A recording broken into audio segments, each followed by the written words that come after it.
chiquillos! Amo la vida a pesar de los miedos. La vida es linda y brota lo bueno. Amo la vida que me impone el tiempo. Familia divina de amores y cuentos. Amar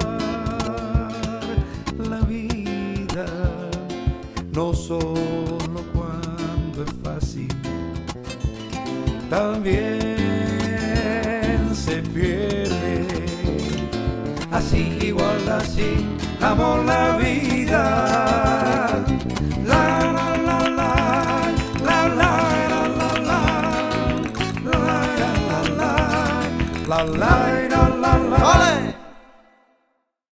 Bienvenido a los Juegos de la Cultura. Hoy tenemos como invitado a Guillermo Siles, que es doctor en letras por la Universidad Nacional de Tucumán, es crítico literario, poeta, y hoy nos trae a presentar un libro sobre una antología de poemas de autores tucumanos. En la segunda parte del programa, Alejandro Salustiano Alvarado nos comentará de actividades que también tienen que ver con la poesía, ambos cultores ya destacados de este género literario. Y para terminar, quiero presentarles un microrrelato de mi autoría que está ilustrado con dibujos de Roberto Koch, un destacado creador tucumano que tiene una historia realmente admirable en relación al género. También es profesor en la Universidad Nacional de Tucumán. Ahora estamos con ellos.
Bienvenido, Guillermo, a los Juegos de la Cultura.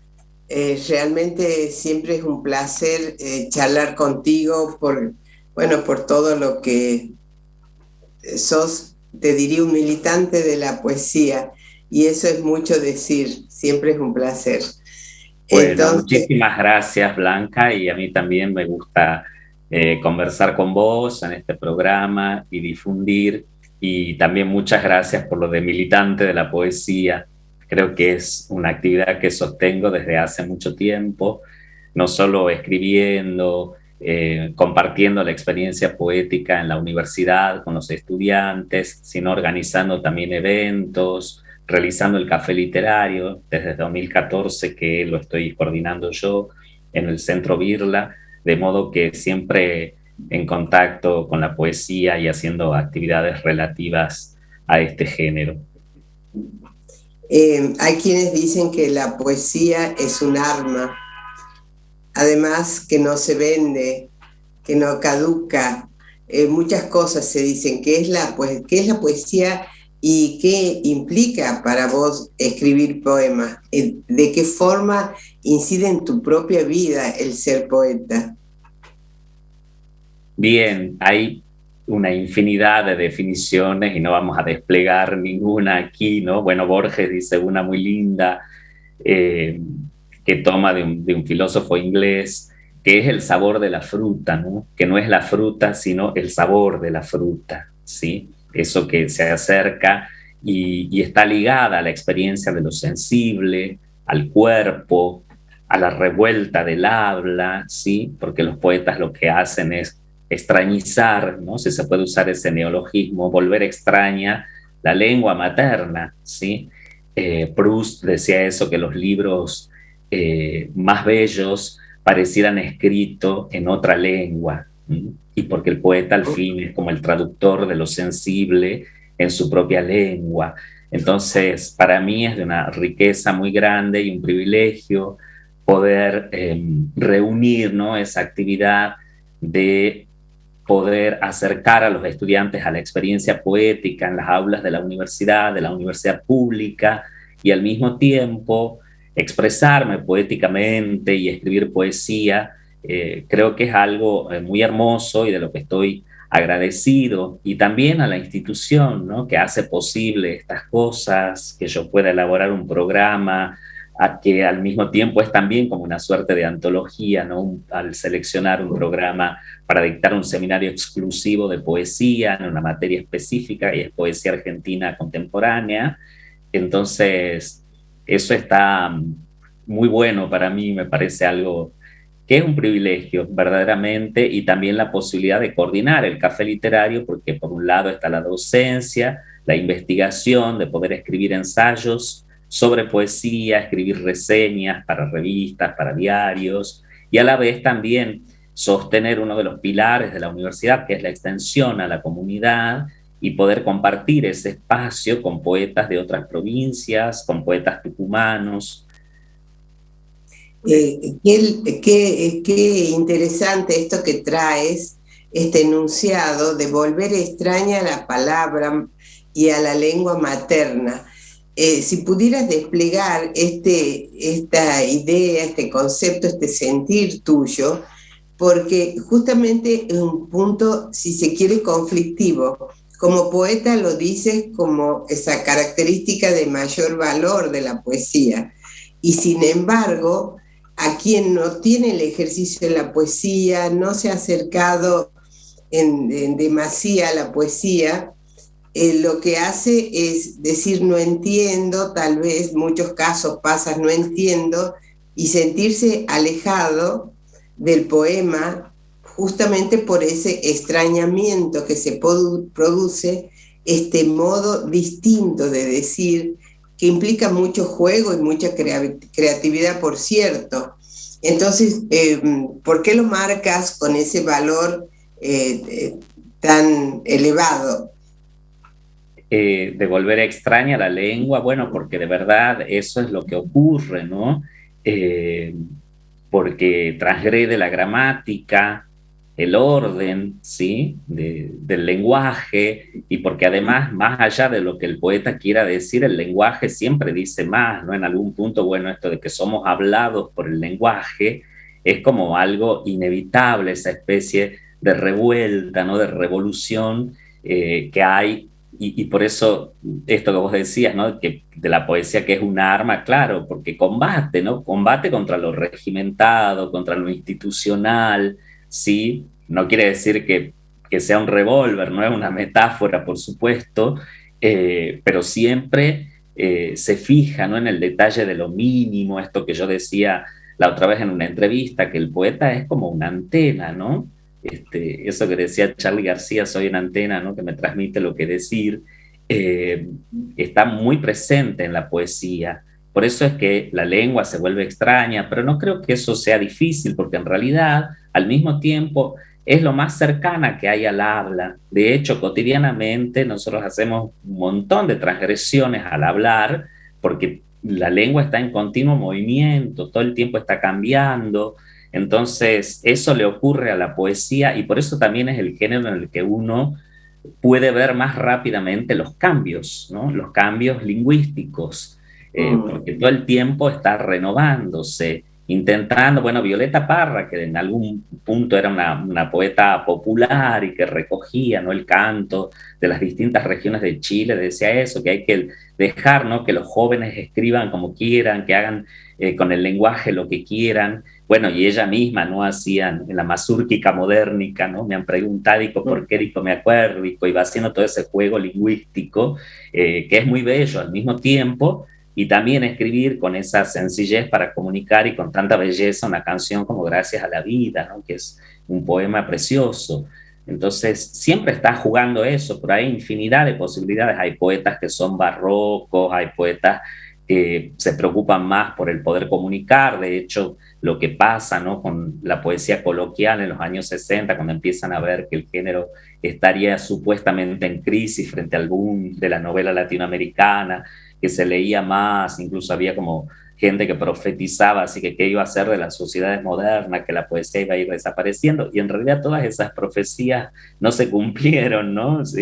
Sigue más viva que nunca la poesía, y la actividad siempre es muy intensa, tiene una gran circulación social, más visibilidad en el mercado, aunque no sea un género que venda como los ensayos periodísticos o la novela, siempre nos está sorprendiendo, deslumbrando con la palabra, ¿no? ¿Y tienes a mano algún poema para leer o los recuerdas de memoria? Un poema tuyo o un fragmento para mostrar esto que estamos hablando, así como diste el ejemplo de...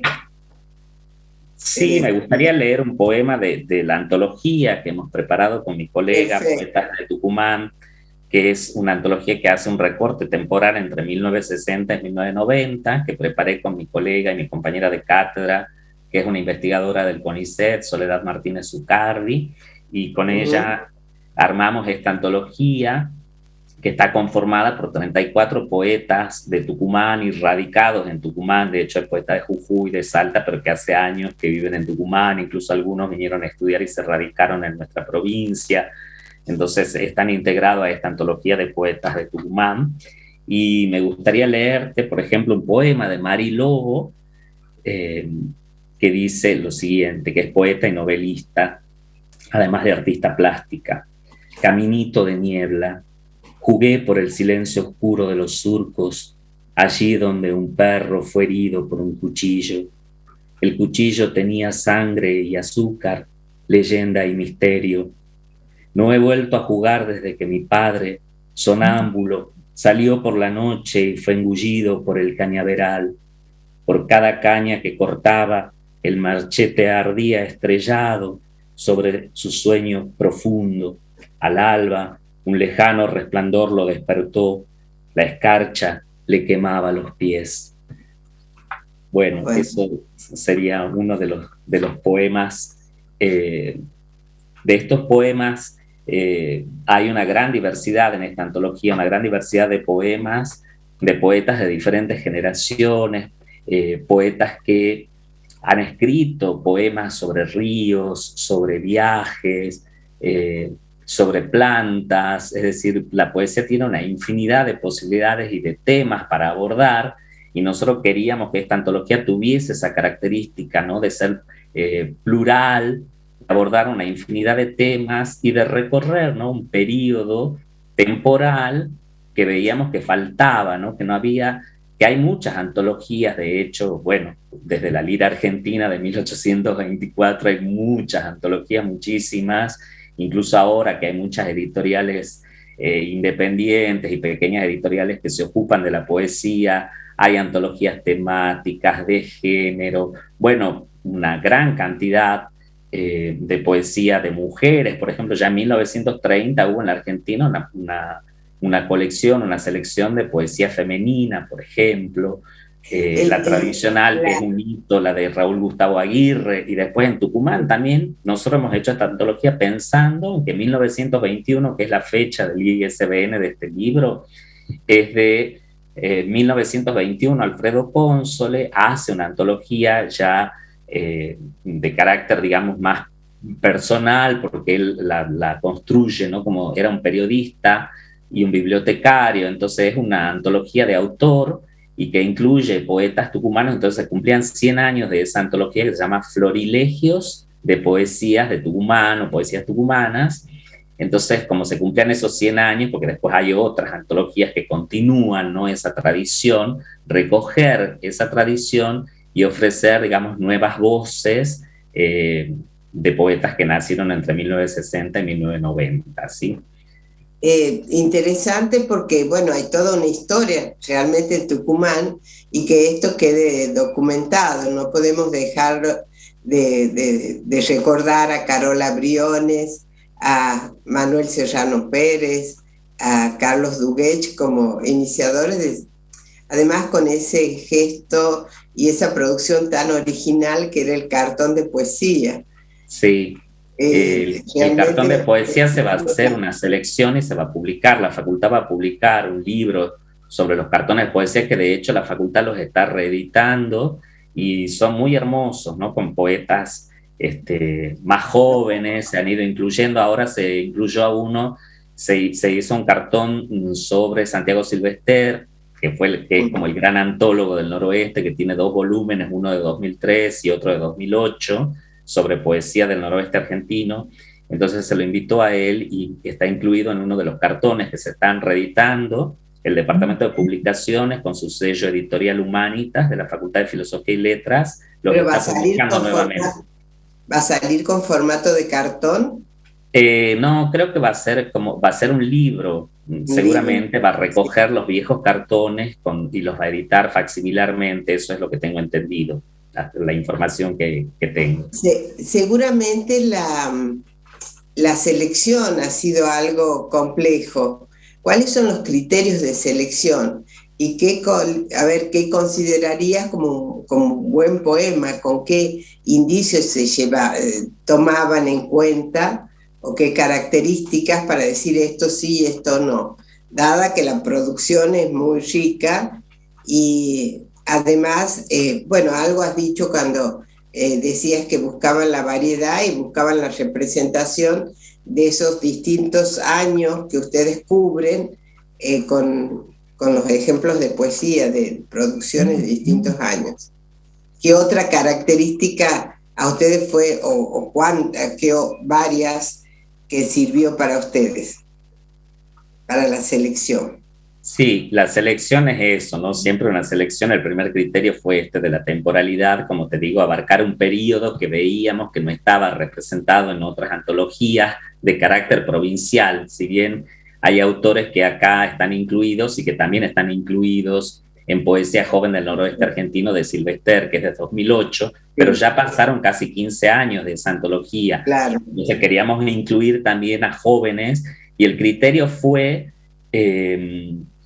estético por una parte, además de la temporalidad, la pluralidad, ¿no? Incluir poetas populares, ¿sí? Poetas disidentes, las disidencias respecto del género, de distintas, que tengan distintas ideologías, distintas concepciones políticas. Bueno, de hecho hay gente que no quiso participar porque no coincidía conmigo, por ejemplo, en determinados aspectos que tienen que ver con ideas que no son sobre la poesía, pero no importa, es decir, son cuestiones que hemos dejado de lado en favor, digamos, de la riqueza de la selección.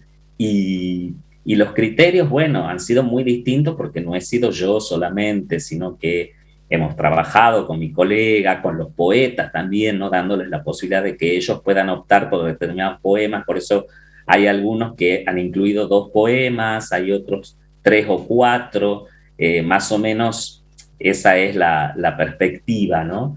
Y también porque ya teníamos contactos con los poetas, los habíamos escuchado leer en el café literario, por una parte, o por otro lado, conocíamos sus libros, ¿no? La idea era de que tuviesen publicado publicaciones hechas ya sea en antologías o libros propios. De hecho, siempre los poetas incluyen algún poema inédito, pero justamente la antología está preparada de esa manera, donde se da la información, ¿no? De qué libros procede, si el poema es inédito, si está incluido en otra antología, todo eso está indicado en el libro, ¿no? Que es algo que hay que hacer para la claridad del lector, para que el lector conozca, y porque además es muy importante, en realidad todas las provincias deberían hacer esto, ¿no? Un colega de la UBA que preparó, Jorge Monteleone, que preparó la antología del Bicentenario, que es una antología inmensa que publicó Alfaguara en 2010, justamente ha recibido muchas críticas. Él decía, bueno, en realidad cada provincia debería hacer esto con sus poetas, y hace poco en una conferencia mencionaba el caso de esta nueva antología sobre poetas de Tucumán que hemos preparado desde la Facultad de Filosofía, desde la Cátedra de Literatura Argentina 2. Qué interesante que en la facultad, que bueno, se estudia la historia de la literatura, se forma en crítica literaria, que haya un espacio para la creación de poesía, porque tengo entendido que hay una suerte de taller o materia optativa. ¿Qué carácter tiene ese espacio y quiénes pueden asistir? Sí, talleres libres no hay. Hay un taller de lectura que está incluido en la currícula, pero taller específico de poesía hemos organizado talleres, pero como extracurriculares, ¿no? Porque nuestra materia es una materia obligatoria del profesorado y la licenciatura, entonces tenemos que dar un panorama de la poesía más que hacer un taller, ¿no? Por eso arrancamos desde la vanguardia hasta comienzos del siglo XXI, ¿sí? La poesía del presente, los noventistas, bueno, y lo que se está escribiendo en el presente. Pero talleres se organizan de distintas maneras, ¿no? Incluso los estudiantes hacen festivales, ¿no? Como el Fideo, por ejemplo, el Field, y dentro de esos festivales siempre se incluye algún taller, pero sí existe curricularmente una materia que es taller, pero es más bien de lecturas, ¿sí? Y las personas se hubieran interesado en formarse, en también tener pares, en el sentido que les interese escribir poesía, aunque no sigan la carrera. ¿Hay algún espacio al que se puedan, al que puedas invitar, digamos? También está los encuentros en el Birla. Así es, que se hace los sábados, el tercer sábado de cada mes, son 6 al año, el café literario, donde se puede escuchar poesía, compartir, porque ahí los poetas van llevando incluso los que están trabajando, lo que todavía no está editado, y de hecho esta antología está conformada por colegas de la facultad, ¿no? De hecho está Mira Jury, está Marcelo Martino, que es nuestro colega que se murió de COVID mientras hacíamos la antología y hemos incluido poemas de él. Y la antología está dedicada a la memoria de Marcelo Martino. Hay estudiantes como Zaida Casab, como Daniel Caranza, colegas como César Juárez, también de filosofía. Es decir, es gente que está ligada a la facultad, ¿no? Son nuestros graduados, nuestros estudiantes, nuestros colegas. Entonces, en ese sentido, todo el tiempo, ¿no? En el ambiente la gente está compartiendo, ¿sí? Ya sea no formalmente, pero sí de manera informal y en el área de extensión o en las actividades que se organizan, las lecturas de poesía, los festivales, todo eso está ligado a la facultad, ¿no? Y a la universidad. Indefectiblemente las publicaciones, ¿no? Incluso gente ligada a la universidad trabaja en pequeñas editoriales independientes, ¿no? Como La Papa, que ahora edita también y al mismo tiempo es una revista digital que dirige Pablo Donzelli. Y es gente que está ligada a la universidad en su mayor parte, de modo que la poesía está en la universidad presente todo el tiempo en innumerables actividades, te diría, de edición, de festivales, de talleres, de lecturas. Lo importante es que está viva, que hay producción, que hay intercambio y publicaciones, como decís. Justamente la fecha de presentación de este libro de poetas tucumanos, ¿cuándo se hace en Tafí Viejo? Porque ya hicieron en Tucumán, y sí. ¿Cuándo las realizan en Tafí Viejo? Para invitar a quien quiera asistir. La presentación de la antología Poetas de Tucumán se hizo en el Centro Cultural Birla el martes 15 de marzo, ¿sí? Fue presentada por las autoridades de la facultad, por Santiago Bliss, el vicedecano, la decana de la facultad, Mercedes Leal, y por nosotros, los compiladores, Soledad Martínez Zucardi y yo, y también María Eugenia Bestani, que está incluida, que es una colega también de inglés, con quien he trabajado, con quien hemos publicado una compilación que se llama La Pequeña Voz del Mundo y otros ensayos. Fue uno de los primeros coloquios de poesía, crítica y traducción que se hicieron en Tucumán, fue en el 2005, que también compartiste vos esa actividad con nosotros y fue muy fructífera, y ese libro, digamos, nos siguen pidiendo ese libro, que en algún momento hay que reeditar, porque ya no sé si quedan ejemplares, La Pequeña Voz del Mundo y otros ensayos, que son ensayos de poesía, que está publicado también por la facultad. Y entonces hay que continuar, ¿no?, con estas actividades. Y respecto de la presentación, nos invitaron a Tafí Viejo, ¿sí?, desde la Intendencia, y se va a organizar en la Hostería Atahualpa Yupanqui este viernes 8 a las 19 horas. Se va a hacer otra presentación de la antología. También vamos a estar ahí las mismas personas que hicimos la presentación en el BIRLA. Bueno, invitamos a quienes quieran además comprar el libro, si quieren acceder al libro, ¿en dónde lo consiguen? Porque esto es interesante como para acercar la posibilidad a la lectura de estos poetas. Sí, el libro ahora lo vamos a empezar a distribuir en distintos puntos porque se vende en la facultad, en la librería Humanitas, que es la librería del sello editorial de la facultad, pero también hay otras librerías en la facultad, la librería Manfredo, ambas hacen envíos, ¿sí? Y también otros puntos de venta que van a ser el Libro de Oro, que es una librería en la calle Corrientes, y también me parece que en Edún, si no me equivoco, y en Madre Selva, que hay pequeñas librerías que están en las casas, ¿no?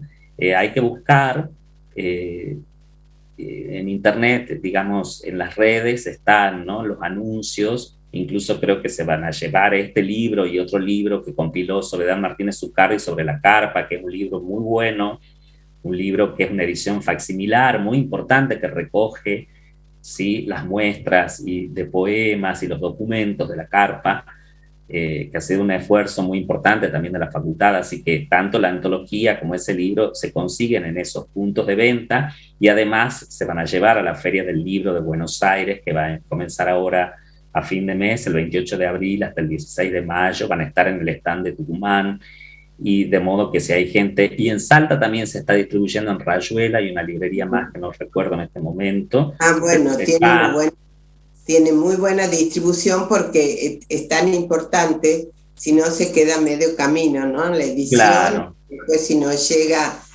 a las personas, siempre ha sido el aspecto conflictivo de la llegada de los libros a quien tenga interés de leerlo. Sí, porque no somos una gran editorial comercial, sino que son ediciones de la universidad, pero ahora existe la posibilidad de que la gente pueda escribir y se pueden mandar los libros, que eso es algo que se hace ahora con mucha habitualidad, y entonces eso también es importante, ¿no?, de que haya distintos puntos de venta y al mismo tiempo que existe esa posibilidad de la venta online, ¿no?, que se está implementando, y ahora la facultad está haciendo muchos esfuerzos para que haya diferentes puntos de venta de los libros.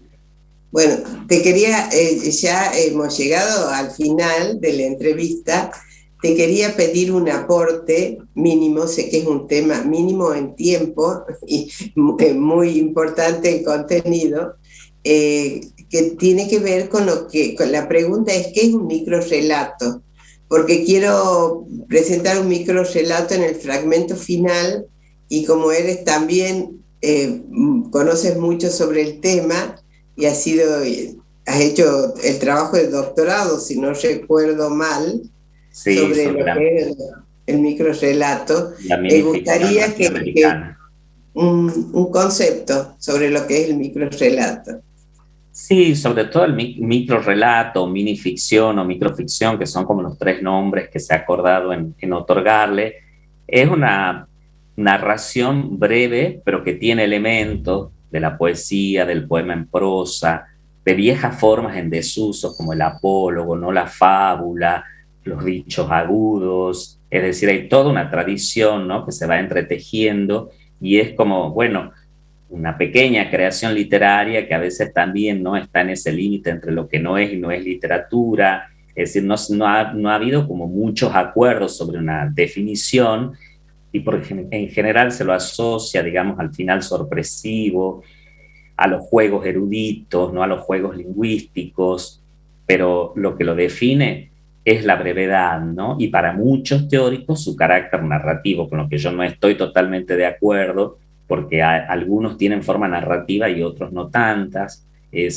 más bien son como muy cercanos al ensayo breve, otros al poema en prosa, hay una variedad infinita y un corpus inmenso en distintas literaturas, no solo en la lengua española, en la literatura hispanoamericana, sino también en otras lenguas, ¿no? Incluso en China les dicen cuentos para ser leído en la palma de la mano, por ejemplo, ¿no? Son formas que existen en la brevedad en las diferentes literaturas del mundo. Bueno, te agradezco muchísimo el aporte. Bueno. Y éxito con el libro. Gracias. Bueno, gracias a vos, Blanquita. Buenos días.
Buen día, Alejandro, bienvenido a los Juegos de la Cultura.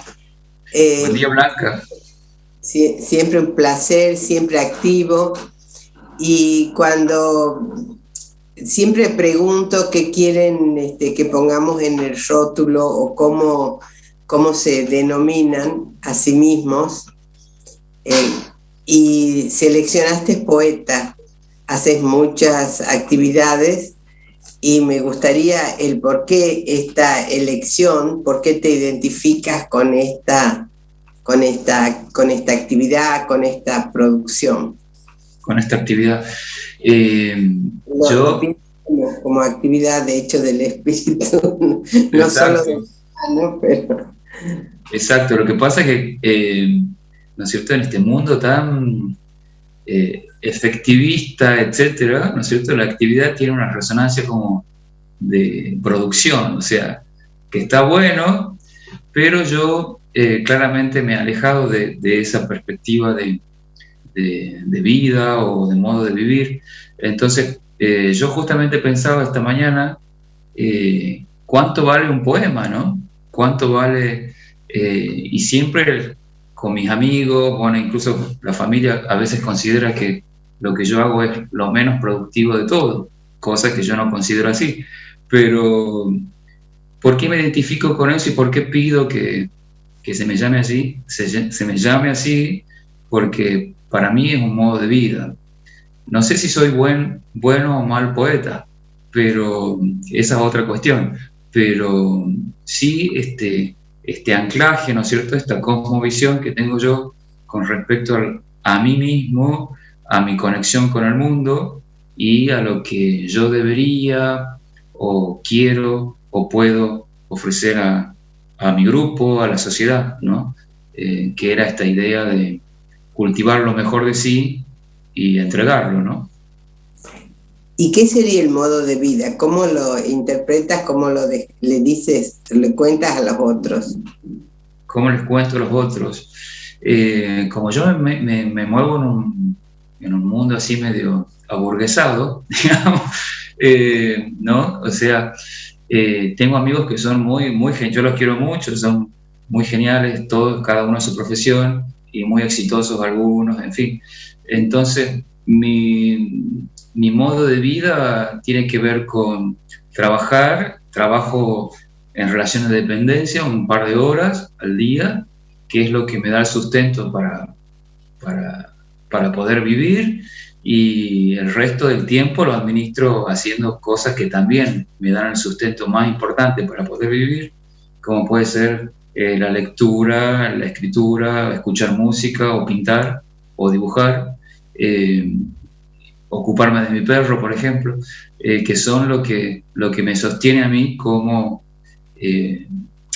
ser humano, como hombre de este tiempo, Y yo es un modelo que defiendo mucho, tiene quizás mucho que ver con esto que conversamos siempre, con esta visión quizá, no voy a decir monástica porque no es, pero quizá un poco sí más afincado y relacionado a lo religioso espiritual, con esa idea de la providencia divina, o lo que decía, por ejemplo, Nietzsche, ¿no es cierto?, que había que estar a la altura del azar, ¿no? Entonces, sin ¿A tanto... la altura de qué?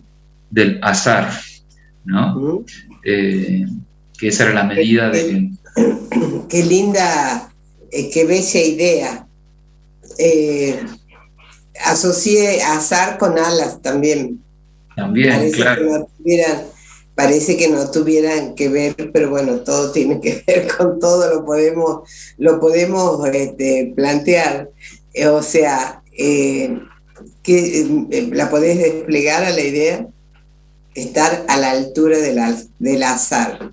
Sí, claro, yo creo que hay una... No es tanto... Bueno, hay en la improvisación, Gabriel Marcel, el filósofo y existencialista cristiano, él era músico y tiene un pequeño ensayo que se llama Sobre la improvisación, ¿no? Entonces él decía que ese ejercicio de la improvisación en realidad tenía mucho de azaroso, de creativo y de definitivo, ¿no? Entonces, cómo esas características que incluso son como opuestas, ¿no es cierto?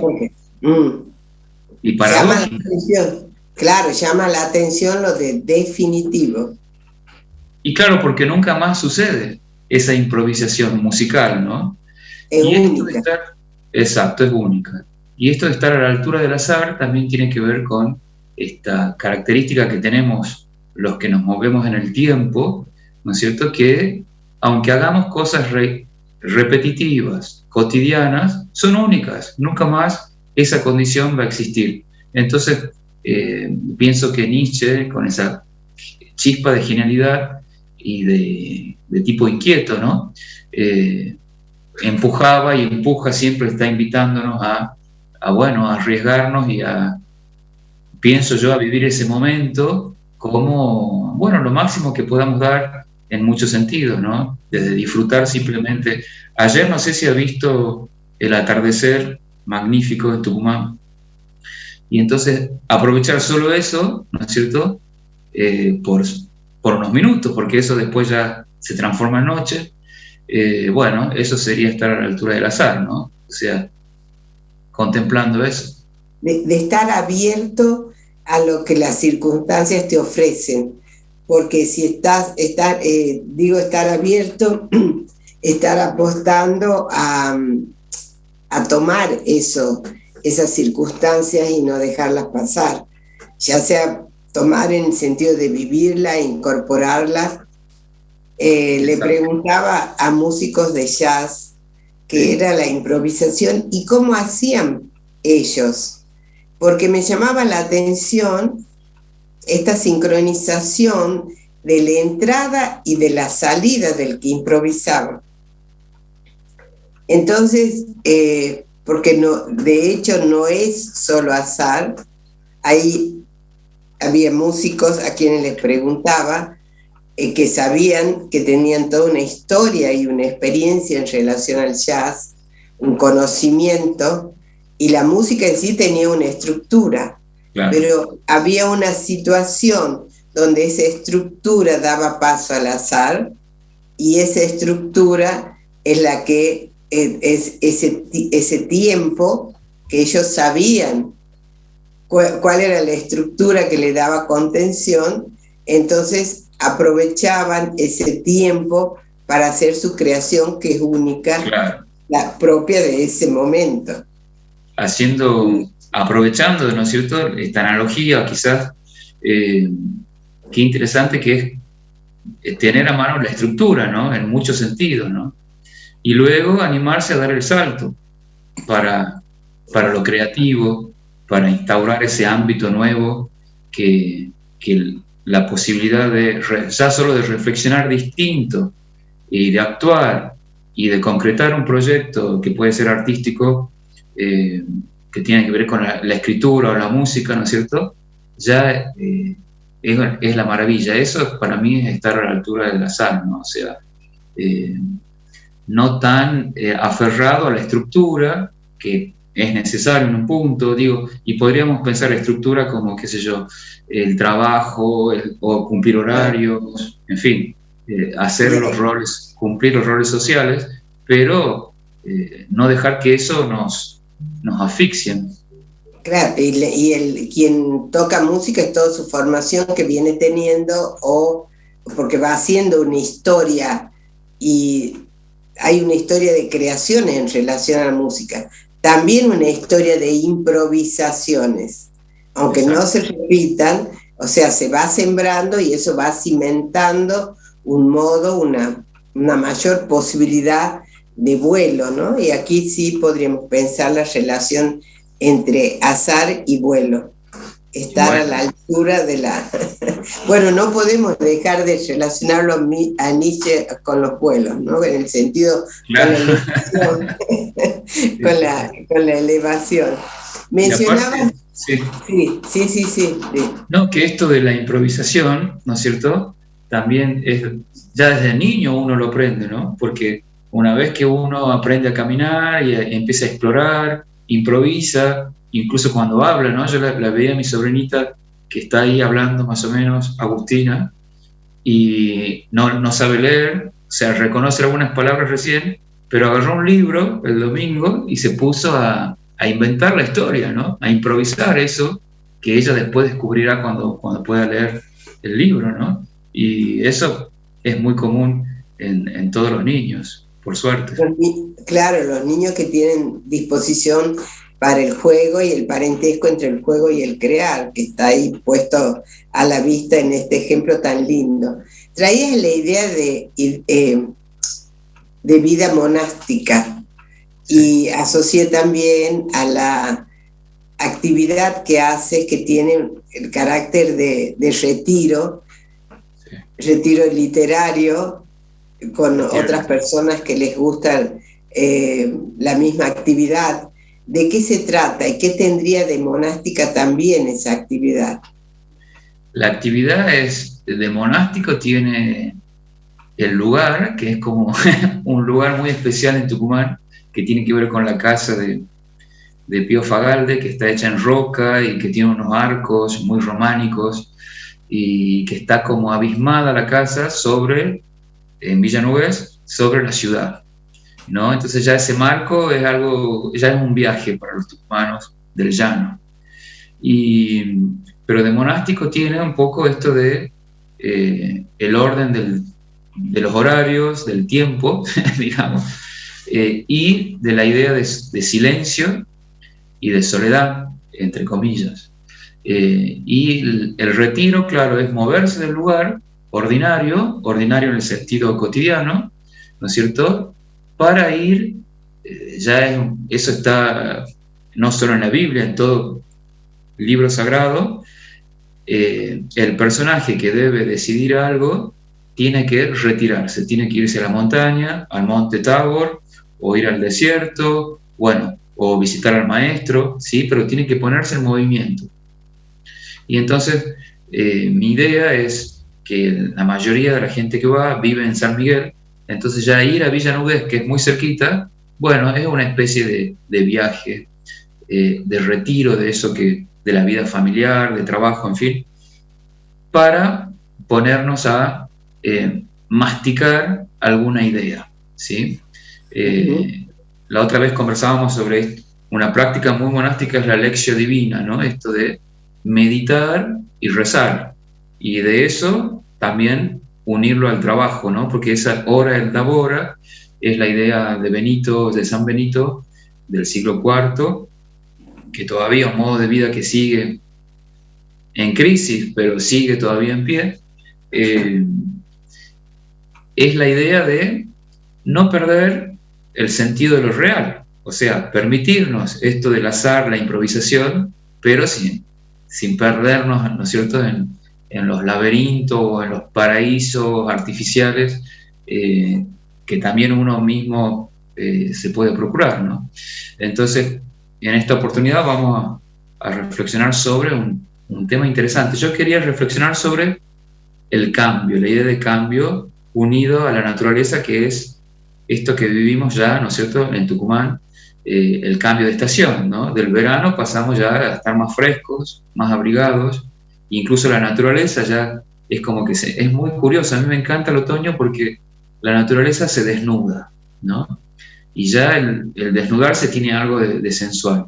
Pero sin embargo, se desnuda para ocultarse durante el invierno, ¿no es cierto? Está casi muerto todo, y luego ya en septiembre todo empieza a florecer, y bueno, la explosión que se da después ya en el verano, ¿no? Y entonces todo cambia, pero sigue siendo lo mismo, ¿no? Entonces la idea de metamorfosis, de lo diverso, de lo múltiple, de lo mutable, es lo que vamos a reflexionar en este próximo retiro que hacemos el sábado 9 de abril, de 10 de la mañana a 4 de la tarde. Son 6 horas que estamos ahí con charlas y también un espacio para, digamos así, eso también es monástico, ¿no? Para comunitario, de almuerzo, bueno, ahí la gente que no se conoce charla, bueno, escribimos también, leemos, y vamos a tomar algunos autores como, no el clásico Kafka, porque ya sería un lugar común, siempre está bueno releerlo a Kafka, pero yo decidí, por ejemplo, retomar la antigua metamorfosis del Lucio Apuleyo, o El asno de oro, que es una obra latina de la antigüedad, y luego a Cortázar, y luego a Elvira Orfé, la tucumana, que vale la pena siempre releerla, en la narrativa. Y en la poesía, bueno, a Borges, el otro el mismo, claro, y una poeta inglesa que me gusta mucho, que se llama Kathleen Raine, que ella dice, ella misma declara de sí misma, murió en el 2003, que espera que se la recuerde como la poeta que no olvidó la visión divina. Pero no lo divino en cuanto a algún dogma religioso, sino ella intenta en su poesía que el hombre del siglo XX-XXI de nuevo se reconecte con lo natural, ¿sí? Y por supuesto la contemplación de la naturaleza en esta poeta es muy, muy importante, ¿no? Y bueno, un poco la propuesta de este retiro próximo es eso también, ¿no? Es siempre algo literario, pero también para que la gente lo aplique en su cotidiano, ¿no? Es mi intención. ¿Cómo es la idea? La exposición de un trabajo y después, ¿cómo es la mecánica? ¿Para quién quiera ir? Sí, llegamos y después de un pequeño café, allí hay una charla que la doy yo, ¿sí? Donde vamos a reflexionar o conocer qué es el concepto de cambio, de tiempo, ¿no es cierto? Desde la filosofía, cómo se ha tratado eso a lo largo de la historia de la literatura, ¿sí? Y luego el tema del cambio, la metamorfosis, en la configuración literaria, ¿no? De algunos autores, ¿sí? Esa es la primera charla. Y luego hay ahí un espacio que yo daré una consigna de escritura, ¿sí? Para que la gente también se ponga, como venimos diciendo, a producir, pero desde otro lugar, y a producir un poco inutilidad, porque, ¿no? ¿Cuál es la utilidad? O sí, uno puede expresarse mejor, puede aprender contenidos de gramática, de literatura, en fin, pero no es un conocimiento práctico del mundo, ¿no? Sí, es pero algo más. Claro, has traído, de todos modos, has traído algunos conceptos que están sustentando la actividad, que son muy valiosos y que tienen sus implicancias emocionalmente en el cuerpo, en la posibilidad inclusive de cambio de la persona, en la improvisación, y que sería, me gustó la idea de viaje y también la idea de silencio, por esto que está implícito en lo monástico. Exacto.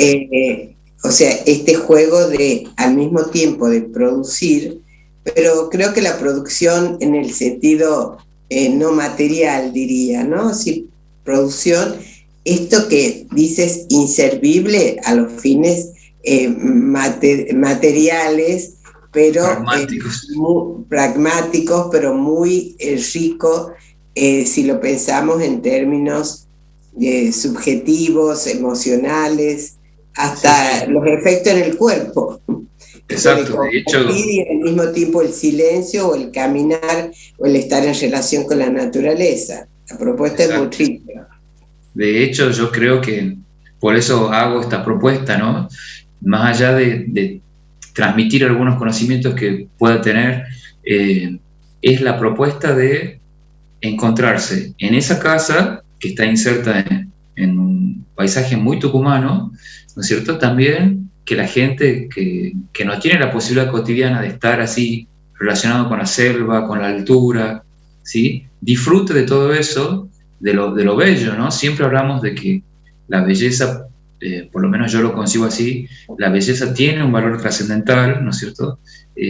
Trascendental, digo, que es tan personal, ¿no es cierto?, que no lo puede evaluar ni categorías de dinero, ni de duración, o no, es otra la intensidad, ¿no es cierto?, que hace que el hombre se cautive por lo bello, ¿no?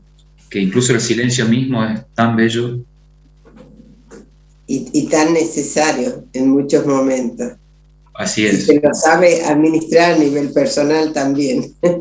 Bueno, yo te felicito por la actividad, promete ser muy rica, ya tienen experiencias anteriores al respecto, así que eso también, el ir haciendo historia tiene mucho valor, así que trataremos de asistir inclusive. Bueno, muchísimas gracias. Muchas gracias. Esta va a ser la quinta edición, así que bueno, los esperamos y muchas gracias, Blanca, por este momento de charla y de poder invitarlos. ¿Y dónde se comunican a quien quiera? Bueno, me pueden comunicar a mí, se pueden comunicar conmigo a través del Facebook o el Instagram, Alejandro Salustiano Alvarado, me encuentran allí, y también por mi celular, que es el 381-417-9380. Y bueno, ahí nos ponemos en contacto. Muchísimas gracias y mucha suerte. Muchas gracias, Blanca. Hacemos una pausa y seguimos. Quiero mostrar un microrrelato con las ilustraciones de Roberto Koch.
En esta última parte del programa quiero acercarles un microrrelato de mi autoría con dibujos de Roberto Koch. Quiero destacar la generosidad de Roberto Koch de ilustrar el microrrelato, que lo hizo espontáneamente en oportunidad que le pedí si podía y si le interesaba hacer un dibujo para una posible presentación o tapa de un libro de microrrelatos que había escrito. Y muy generosamente, yo le mandé 15 microrrelatos para elegir, y él muy generosamente hizo 3 por cada microrrelato. Entonces quiero hacer una secuencia, mostrar, y presentarles estos microrrelatos, pero fundamentalmente por el valor que tiene la producción de Roberto Koch, a quien agradezco profundamente este gesto tan valioso. Sin saber. Toros, Ararat, Zabula, Najit, Gran, Zeta, Nuritza, Yushan, Gorka, Nebar, Danush, Lebón, Lerván, Tigrán, Maral, Carequín, Atom. Busco entre estos los nombres que escribieron mi nombre. Esto es todo lo que tengo para decir por hoy, así que los dejo hasta la próxima. Muchísimas gracias. Espero lo hayan disfrutado. Amo la vida a pesar de los miedos. La vida es linda y brota lo bueno. Amo la vida que me impone el tiempo. Familia divina de amores y cuentos. Amar la vida no solo cuando es fácil, también se pierde. Así, igual así, amo la vida. La la la la, la la la la la, la la la la, la la la la.